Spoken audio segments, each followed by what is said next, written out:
खालदा खातून, मैं लिफाफे के बारे में जानती हूँ। हेलो मेरी जान। सुना मेरी जान कहा फिजा में मोहब्बत की खुशबू है। फजूल मेहनत कर रहे हो तुम हमें ऐसे जुदा नहीं कर सकते। मैं उमर को खोना नहीं चाहती हूँ। अरे मेरी जान, इधर आओ, सब ठीक हो जाएगा।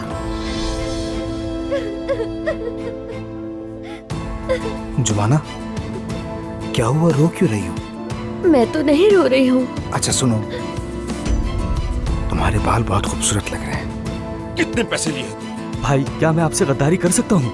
जरूर कुछ गड़बड़ है, आप इजाजत है मैं पता कर सकूँ।